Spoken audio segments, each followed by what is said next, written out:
Assalamualaikum warahmatullahi wabarakatuh. Selamat datang, selamat bertemu kembali di channel YouTube Agung Pratama.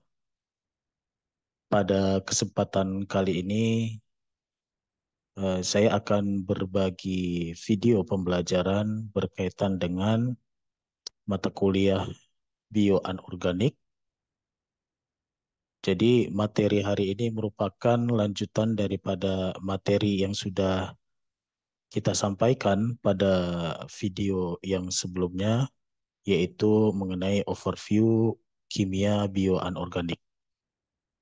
Kita tahu bahwa kimia bioanorganik itu adalah interdisciplinary science yang menghubungkan antara ketiga cabang ilmu kimia, yaitu kimia anorganik, biokimia, dan kimia organik.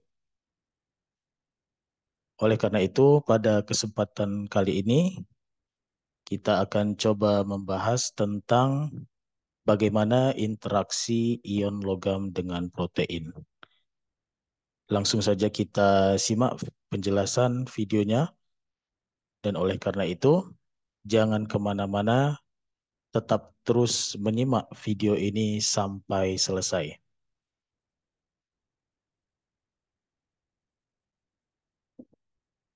Baik, adapun materi pembelajaran yang akan kita bahas pada video kali ini, yaitu yang pertama nanti kita akan melihat bagaimana interaksi antara ion-ion logam dengan protein.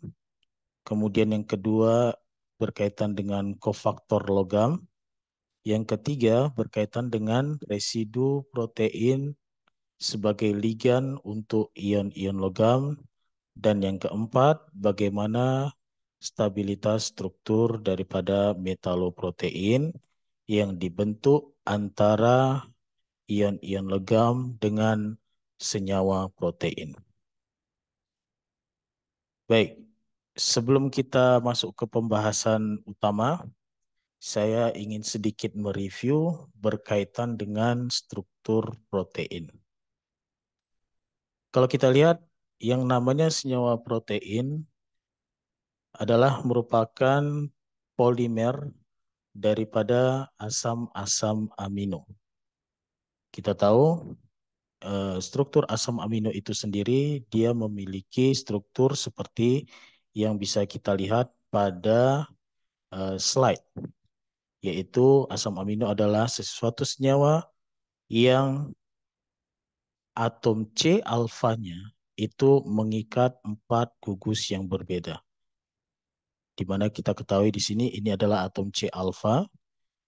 Atom C alfa ini mengikat atom hidrogen, mengikat gugus amina, mengikat gugus karboksil, dan R. R ini kita sebut rantai samping daripada asam amino. Dan yang membedakan antara satu asam amino dengan asam amino yang lain itu dapat dilihat dari rantai sampingnya atau rantai R-nya. Selanjutnya kalau kita lihat struktur daripada protein, itu adalah hasil daripada polimerisasi asam-asam amino, di mana satu asam amino yang satu dengan asam amino yang lain dihubungkan dengan satu ikatan peptida namanya.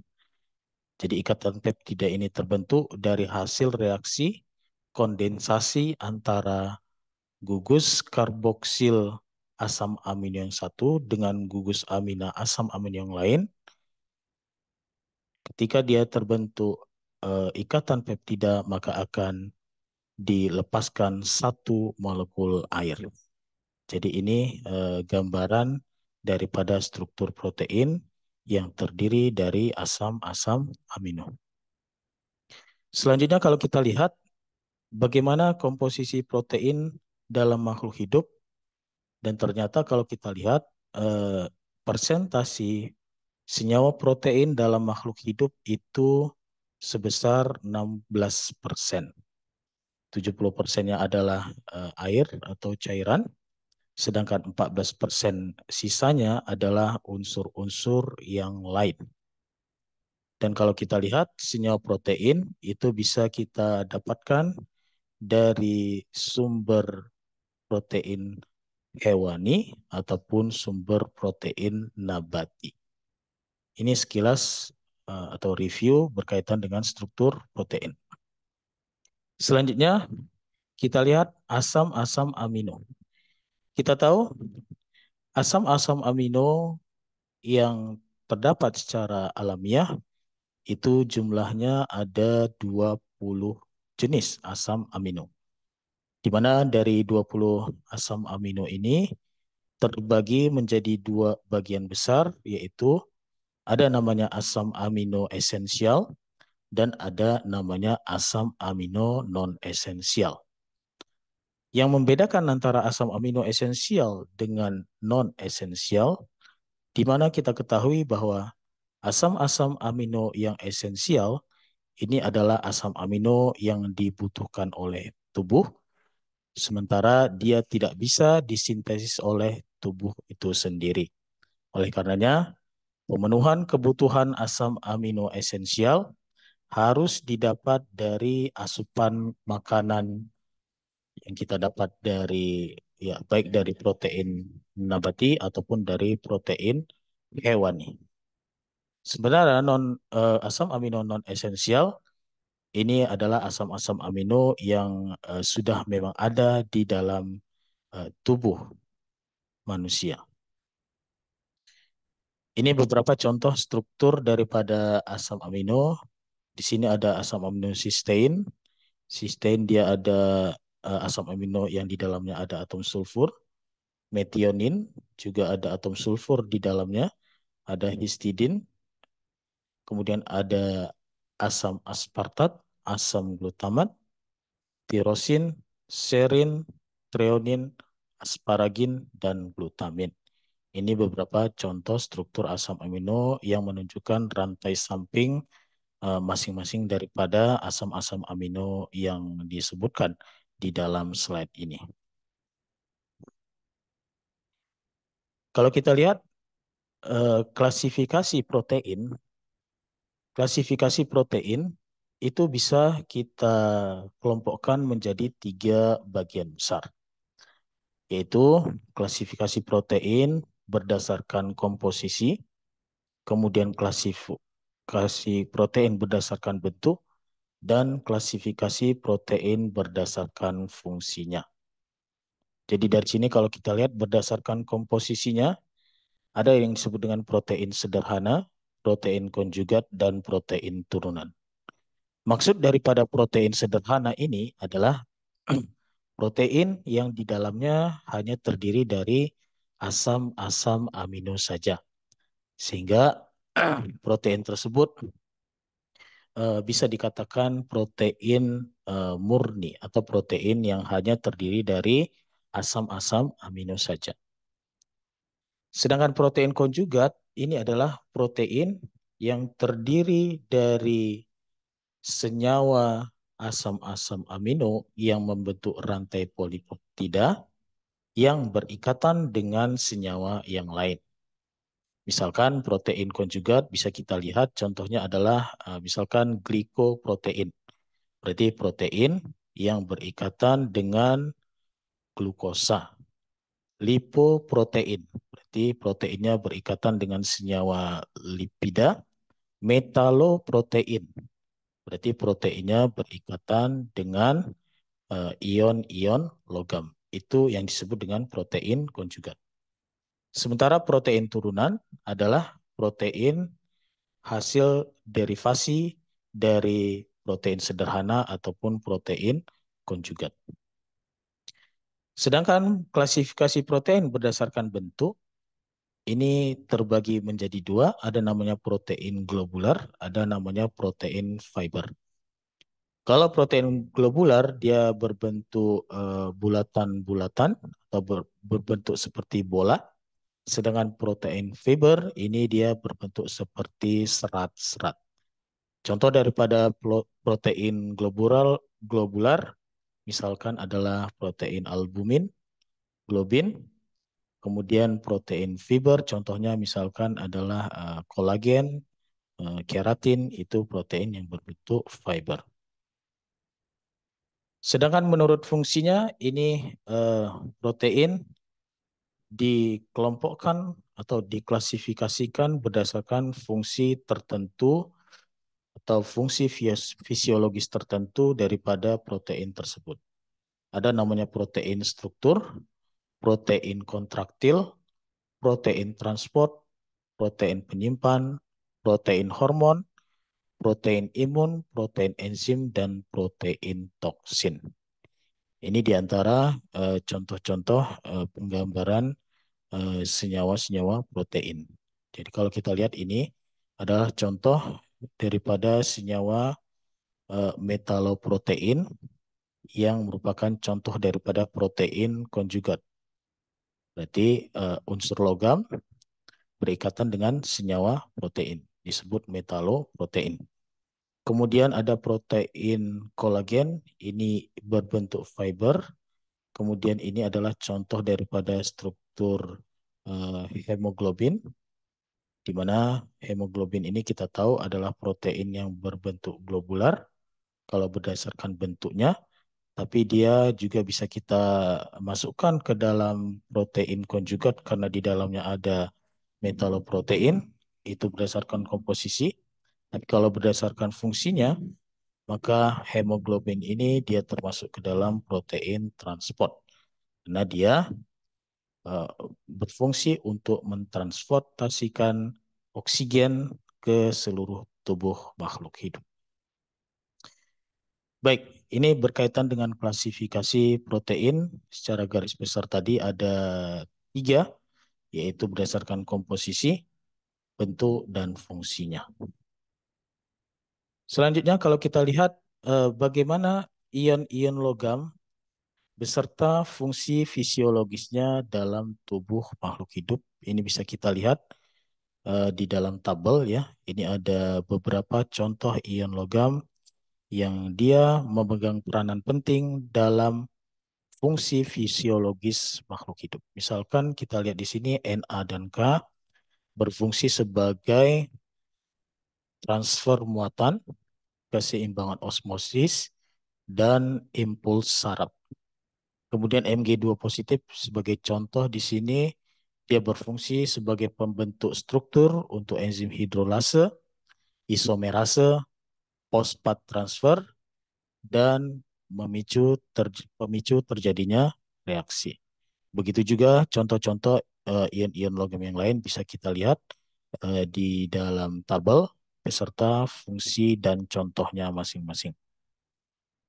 Ini sebagai contoh bagaimana satu protein namanya protein hemosianin. Jadi hemosianin di sini kalau kita lihat dari strukturnya mengandung ion logam Cu. Jadi ion logam Cu pada hemosianin bisa kita lihat di sini ya, di Cu1 dan Cu2 itu dia terdapat pada blue copper protein atau protein tembaga biru tipe 3 yang berfungsi untuk mentransportasikan oksigen. Itu ada di dalam struktur protein hemosianin. Ini sebagai contoh daripada struktur metaloprotein yang di dalamnya ada logam tembaga. Selanjutnya kita lihat apa itu kofaktor logam. Kalau kita berbicara tentang kofaktor logam, maka ini tidak terlepas dari reaksi-reaksi yang terjadi pada biosistem atau sistem kehidupan. Jadi kalau kita lihat asam amino dan protein saja itu dia tidak cukup untuk melakukan semua reaksi biokimia yang dibutuhkan untuk kehidupan. Sehingga ada satu faktor penting atau satu senyawa penting yaitu ion-ion logam yang terdapat pada protein Ini dapat membantu mengkatalisis reaksi biokimia yang spesifik dan menjalankan fungsi fisiologis tertentu. Maka ion-ion logam ini kita sebut istilahnya dengan istilah kofaktor logam. Jadi fungsi utama daripada kofaktor logam ini adalah dia membantu mengkatalisis suatu reaksi biokimia yang spesifik sehingga dia bisa menjalankan fungsi fisiologis tertentu. Sebagai contoh, misalkan kita lihat peranan kofaktor logam, yaitu pasangan redoks Fe3, Fe2, dan Cu2 serta Cu1, ini berperan penting sebagai kofaktor untuk reaksi transfer elektron dalam katalisis reaksi redoks. Kita tahu di dalam setiap tubuh makhluk hidup pasti terjadi proses respirasi, terutama ini respirasi aerobik yang melibatkan transfer elektron di dalam rantai pernapasan tersebut dan dalam rantai pernapasan tersebut ada peranan kofaktor Fe3, Fe2 serta Co2, Cu1 itu berperan penting sebagai kofaktor untuk reaksi transfer elektron. Kemudian contoh yang lain bisa kita lihat bagaimana ion Fe2 positif yang secara reversible mengikat di oksigen atau O2 jika tersedia sisi ikatan koordinasi. Ini bisa kita lihat pada protein transport, salah satunya adalah hemoglobin. Jadi kalau kita perhatikan struktur hemoglobin, itu dia ion logam Fe2 terkoordinasi dengan 4 cincin porfirin, ya, 4 atom nitrogen dari porfirin, kemudian satu ikatan koordinasi yang ke proteinnya melalui residu asam amino histidin, sedangkan satu ikatan koordinasi yang lain itu terkoordinasi kepada oksigen. Nah, jadi karena adanya koordinasi antara oksigen dengan Fe2 positif, maka protein hemoglobin bisa mentransportasikan oksigen ke seluruh jaringan tubuh. Itu bisa kita lihat di struktur Fe2 positif pada hemoglobin yang membentuk 6 ikatan koordinasi. Kemudian yang selanjutnya contoh lain kita lihat peranan kofaktor yaitu ion Zn2 positif yang berperan sebagai asam Lewis untuk menghasilkan ikatan gugus nukleofilik ion hidroksil yaitu antara Zn dengan gugus hidroksil OH- dari air di sekitar pH netral. Jadi ion Zn2 positif ini bisa kita jumpai dalam struktur enzim karbon anhidrase.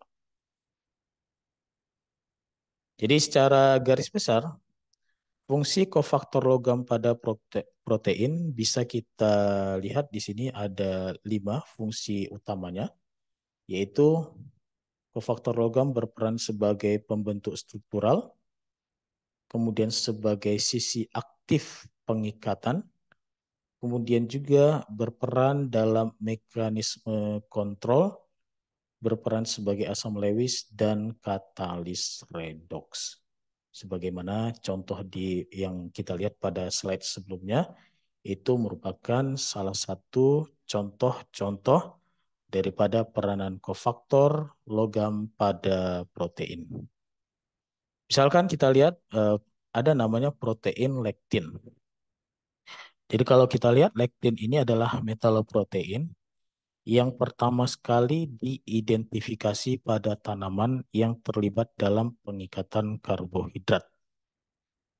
Jadi sisi aktif pengikatan karbohidrat pada protein lektin ini dia mengandung ion logam Mn2 positif dan Ca2 positif sebagaimana bisa kita lihat pada struktur protein lektin yang ada di gambar. Ini adalah ion Mn-nya dan ini adalah ion Ca2 positif yang berfungsi sebagai sisi aktif pengikatan karbohidrat pada protein lektin. Ya, ini bisa kita lihat juga bagaimana peranan kofaktor zinc 2 tadi yang berperan sebagai asam Lewis sehingga bisa membentuk ikatan antara Zn dengan gugus nukleofil yaitu berupa hidroksil ya yang berasal dari air. Jadi struktur kofaktor Zn2 positif ini bisa kita jumpai pada struktur enzim karbon anhidrase yang mengkatalisis reaksi CO2 dan H2O menghasilkan ion bikarbonat dan H positif.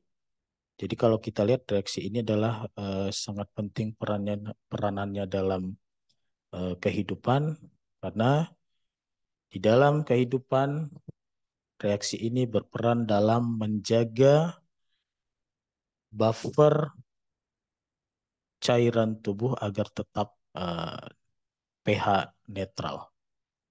Ya, jadi di dalam tubuh ada mungkin pernah kita dengar ada istilahnya keseimbangan bikarbonat dan karbonat. Salah satu reaksinya dikatalisis oleh struktur enzim karbon anhidrase yang di dalamnya ada ion Zn2 positif. Jadi reaksi ini berlangsung pada keadaan netral. pK sama dengan 6,8. Ini sebagai contoh daripada peranan kofaktor logam pada protein.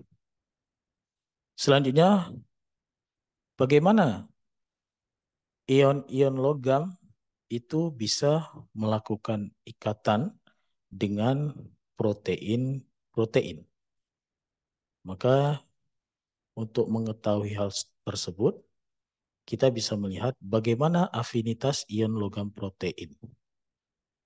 Jadi afinitas antara ion logam dan protein dapat dinyatakan sebagai suatu reaksi kesetimbangan, yaitu M tambah P membentuk reaksi kesetimbangan MP. Di mana di sini bisa kita lihat ada nilai K atau konstanta kesetimbangan untuk pengikatan antara ion logam M dan rantai polipeptida P untuk membentuk metaloprotein MP. Jadi dari nilai K atau konstanta kesetimbangan, stabilitas termodinamika dari kompleks MP seringkali sangat tinggi dan nilai K dapat memiliki nilai yang lebih besar dari 10 pangkat 8 molar pangkat minus 1. Kemudian untuk ion logam non-transisi seperti ion natrium, ion kalium, ion magnesium, dan juga ion kalsium dalam sistem tertentu dapat membentuk kompleks dengan protein dengan konstanta afinitas yang jauh lebih kecil. Atau bisa dikatakan afinitas ion logam non-transisi kalau kita bandingkan dengan afinitas ion logam transisi, maka nanti ion logam non-transisi memiliki afinitas yang jauh lebih kecil dibandingkan dengan afinitas ion logam transisi terhadap protein. Akan tetapi kalau kita lihat untuk logam transisi mangan 2 atau Mn2 positif, terkadang dia bersifat seperti magnesium, atau dengan kata lain, kita tahu magnesium itu adalah logam non-transisi, afinitasnya kecil terhadap protein, dan terkadang Mn2 positif ini juga dia sangat melekat terhadap eh, seperti ion logam transisi yang lainnya dalam senyawa metaloprotein. Jadi untuk logam transisi Mn2 positif ini sifatnya unik gitu ya. Karena Mn2 positif bisa bersifat seperti magnesium yang afinitasnya kecil terhadap protein dan terkadang Mn2 positif juga melekat kuat atau terikat dengan kuat seperti ion-ion logam transisi lainnya dalam senyawa metaloprotein. Kemudian kita lihat bagaimana keberadaan ion-ion logam dalam sel. Dalam setiap kompartemen seluler, konsentrasi ion logam transisi biasanya sangat rendah, bahkan mendekati nol. Jadi kalau kita lihat bagian daripada sel itu sendiri, ada yang dikatakan membran sel, ya. Kemudian di antara membran sel itu ada cairan ekstraseluler dan intraseluler. Dan kalau kita lihat untuk ion-ion logam transisi itu biasanya konsentrasinya sangat rendah, bahkan mendekati nol, baik di dalam cairan intraseluler maupun di dalam cairan ekstraseluler. Sebaliknya, untuk konsentrasi ion logam non-transisi seperti ion natrium, kalium, kalsium, dan magnesium, itu konsentrasinya relatif tinggi dan dapat ditemukan dalam jaringan hidup. Jadi misalkan kalau kita lihat pada organisme multiseluler, konsentrasi Na2 positif dan Ca2 positif sebagian besar berada di luar sel. Atau istilahnya ini kita sebut cairan ekstraseluler. Sedangkan ion kalium dan magnesium itu sebagian besar berada di dalam sel atau cairan intraseluler. Bisa kita lihat di tabel di sini ya, bagaimana keberadaan ion-ion logam baik itu di cairan seluler dan ekstraseluler maupun di intraseluler. Na dengan Ca itu sebagian besar berada pada cairan ekstraseluler. Kita lihat di sini Na. Di bagian ekstraseluler ada 140 mili ekivalen per liter. Sedangkan kalsium itu ada 2,5.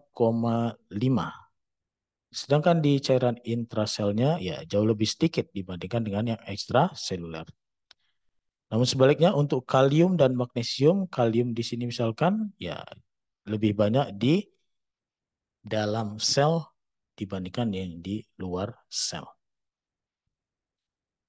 Jadi bisa kita bandingkan di dalam tabel yang ada di dalam slide. Selanjutnya bisa kita lihat ion kalsium dan magnesium berperan sebagai aktivator logam dalam protein dengan afinitas pengikatan yang relatif rendah. Dalam kondisi yang sesuai, ion kalsium dan magnesium menginduksi perubahan konformasi pada protein setelah berikatan. Ini peranan ion kalsium dan magnesium sebagai aktivator logam. Dan ketika ion kalsium dan magnesium menginduksi satu senyawa protein, maka dia memicu terjadinya perubahan konformasi struktur protein setelah kalsium dan magnesium itu berikatan dengan suatu protein. Jadi dengan berubahnya konformasi protein, maka nanti ion kalsium dan magnesium dapat mengirimkan sinyal ke saraf. Misalkan di sepanjang sel saraf akson dan neuron. Untuk ion Na dan K, Ini dia dapat berikatan dengan sisi protein yang mengandung donor oksigen seperti yang terdapat dalam enzim NAKATPase, yaitu protein yang fungsinya digabungkan dengan hidrolisis ATP. Jadi ini penjelasan berkaitan dengan bagaimana keberadaan ion-ion logam dalam sel. Jadi kalau kita lihat ya didominasi oleh logam-logam non-transisi seperti natrium, kalium, kalsium, dan magnesium. Selanjutnya kita lihat bagaimana residu protein sebagai ligan untuk ion logam. Jadi kalau kita lihat atom pendonor ke atom logam yang umum dalam protein itu adalah ada atom sulfur yang berasal dari asam amino sistein dan metionin. Kemudian ada atom nitrogen yang berasal dari histidin, oksigen yang berasal dari glutamat, aspartat, dan tirosinat, oksigen juga yang berasal dari gugus karbonil, peptida, treonin, dan serin, kemudian nitrogen yang berasal dari gugus amida yang terdeprotonasi, dan dari rantai samping lisin yang juga merupakan atom donor yang potensial. Jadi ini atom-atom pendonor ke atom logam yang umum kita jumpai dalam senyawa protein. Ada dari sulfur, nitrogen, dan oksigen. Jadi untuk nitrogen itu sendiri bentuknya ada dua, yaitu berasal dari histidin dan dari gugus amida yang terdeprotonasi, serta dari rantai samping lisin. Kemudian untuk oksigen itu ada dua juga di sini kalau kita lihat, yaitu oksigen yang berasal dari glutamat, aspartat, dan tirosinat, beserta oksigen yang berasal dari gugus karbonil peptida, treonin, dan serin. Ini contoh ya. Ini contoh adalah bagaimana pengikatan ataupun ikatan koordinasi yang terbentuk antara atom pendonor N yang berasal dari asam amino histidin berikatan koordinasi dengan ion Zn2 positif. Jadi struktur ini bisa kita lihat tadi pada slide sebelumnya, contohnya pada struktur enzim karbon anhidrase. Histidin dapat mengikat ion logam baik melalui imidazol N-epsilon atau N-delta.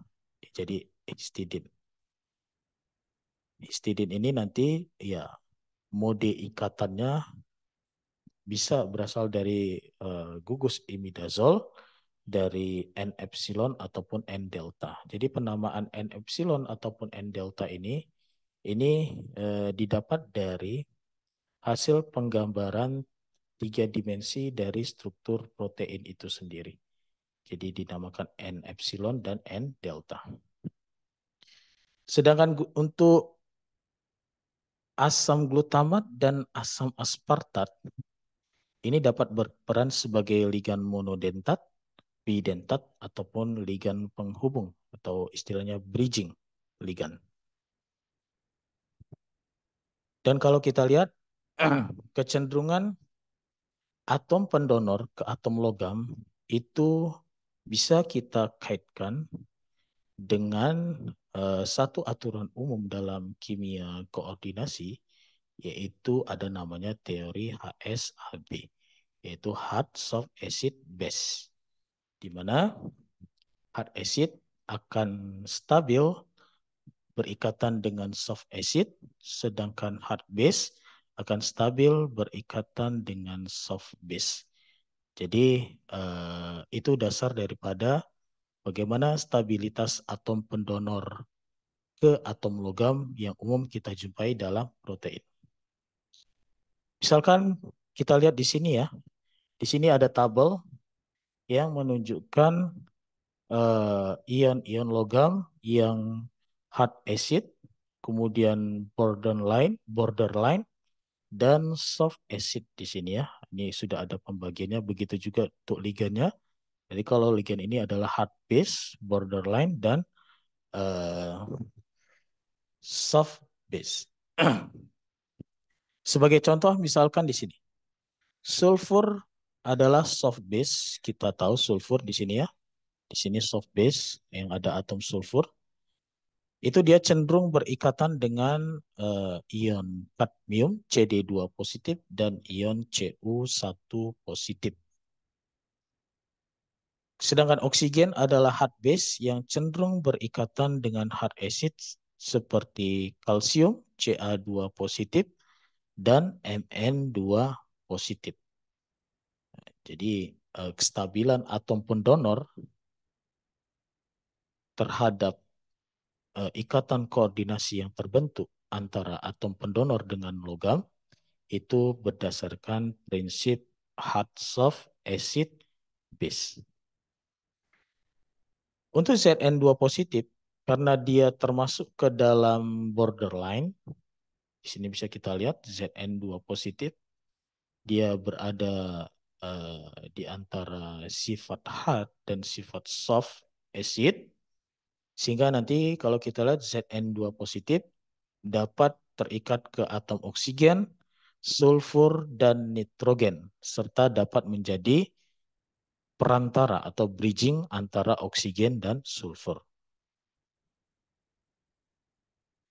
Karakter hard atau soft ion logam, ya, berarti hard acid ataupun soft acid, itu dia bergantung pada keadaan oksidasinya.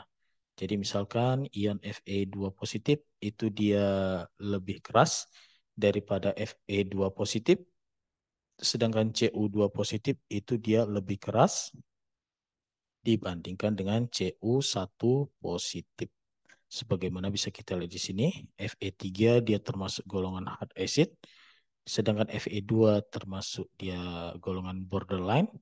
Sedangkan untuk Cu2 positif itu dia borderline, sedangkan Cu1 positif adalah termasuk golongan soft acid. Jadi karakter hard ataupun soft acid itu bisa kita lihat dari keadaan oksidasi ataupun bilangan oksidasinya.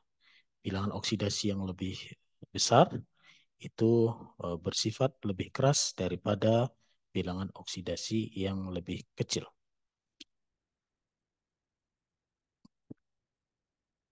Ini residu protein sebagai ligan untuk ion logam. Kemudian kita lihat lagi selanjutnya, bagaimana mode ikatan koordinasi rantai samping asam amino.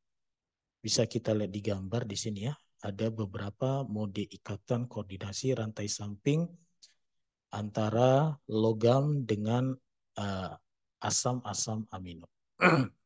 Ini ada gambar A, B, C, D, E, F, G. Setidaknya ada 7 mode ikatan koordinasi rantai samping asam amino terhadap ion-ion logam. Kita lihat yang pertama, yang A. Kalau kita lihat yang A ini adalah asam amino, namanya asam amino cysteine. Kalau kita lihat. Jadi bentuk cysteine, asam amino cysteine terhadap terhadap logam itu mode ikatannya uh, bisa membentuk dua kemungkinan, yaitu untuk bentuk cysteine yang terdeprotonasi dapat mengikat ion logam tunggal atau bertindak sebagai ligan penghubung antara dua ion logam. Jadi mode ikatan koordinasi antara logam dengan asam amino cysteine itu ada dua mode ikatan, yaitu kalau cysteine yang dalam bentuk terdeprotonasi, dia membentuk ikatan ion logam tunggal. Kemudian yang kedua bisa juga bertindak sebagai ligan penghubung antara dua ion logam. Kalau yang B, metionin berikatan melalui lone pair daripada atom sulfur. Di sini kita lihat ini metionin, ya. Metionin ini ada atom sulfurnya dan atom sulfur ini ada pasangan elektron bebas yang bisa didonorkan ke atom logam untuk membentuk ikatan koordinasi. Selanjutnya untuk yang gambar C. Jadi gambar C ini adalah mode ikatan untuk asam amino histidin. Kalau kita lihat dua gambar yang ada di sebelah kiri, ya, yang ini dan yang ini adalah kesetimbangan tautomer daripada asam amino histidin.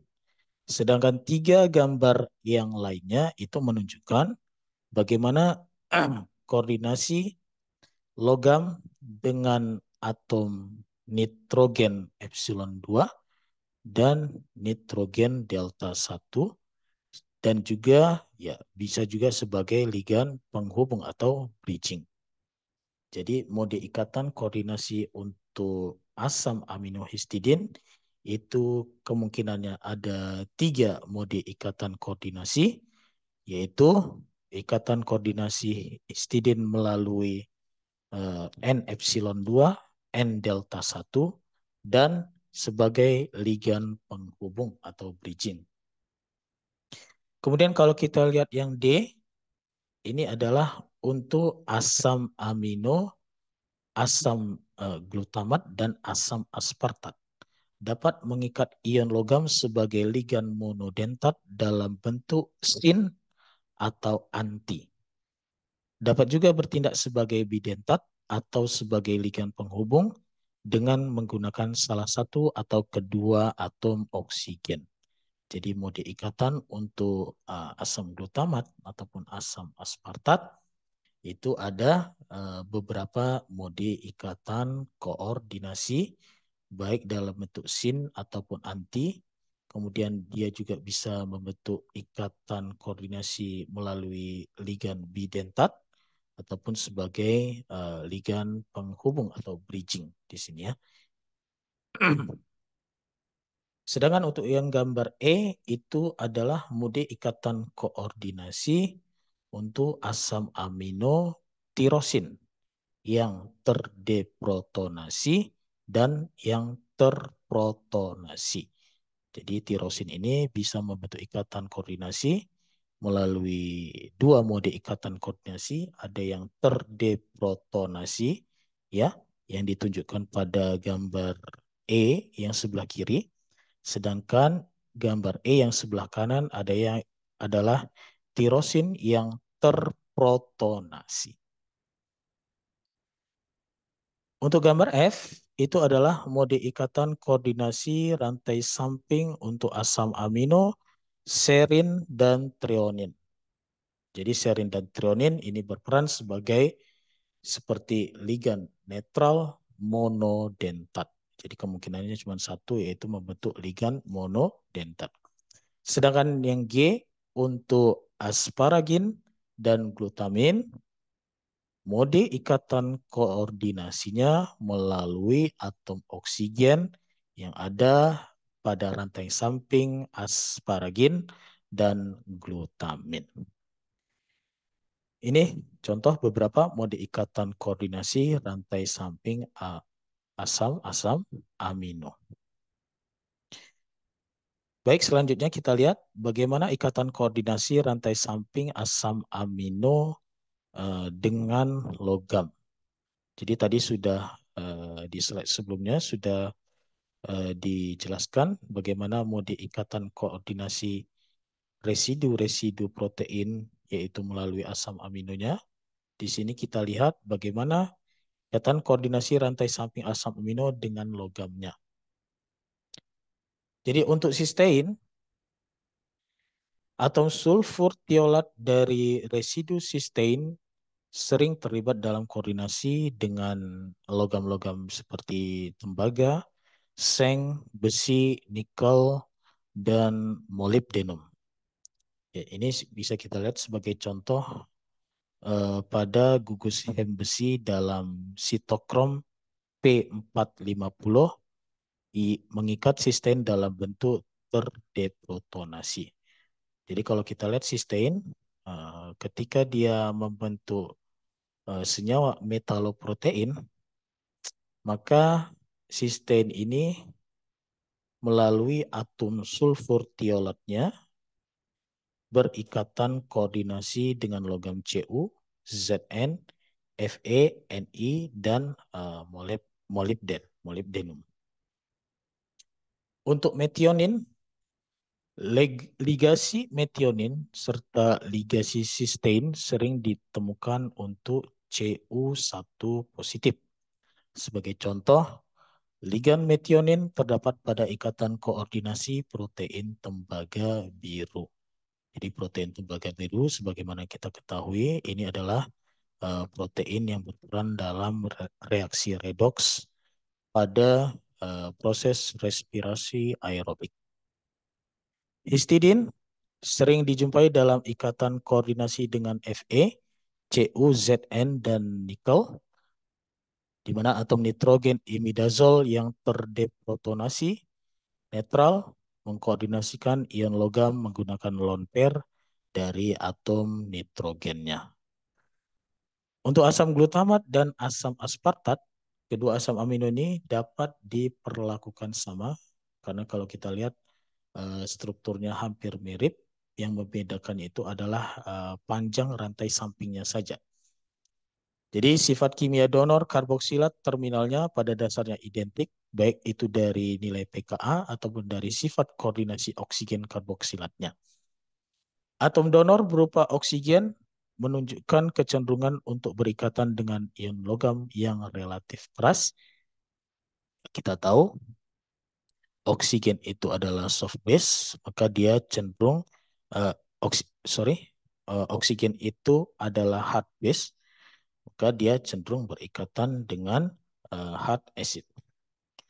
Rantai samping karboksilat ini terdapat dalam lingkungan koordinasi kalsium 2, Ca2 positif, dan Fe3 yang terdapat dalam protein besi non-hem dan protein non-besi belerang. Untuk tirosin, bentuk tirosin yang terdeprotonasi, ini dia mengikat Fe3 positif dalam dioksigenase intradiol dalam transferin dan dalam pusat binuklir fosfatase asam ungu mamalia dan tumbuhan. Ini tirosin bisa kita lihat bagaimana ikatan koordinasinya dengan Fe3 positif yang kita jumpai pada beberapa struktur protein seperti dioksigenase, transferin, dan dalam fosfatase.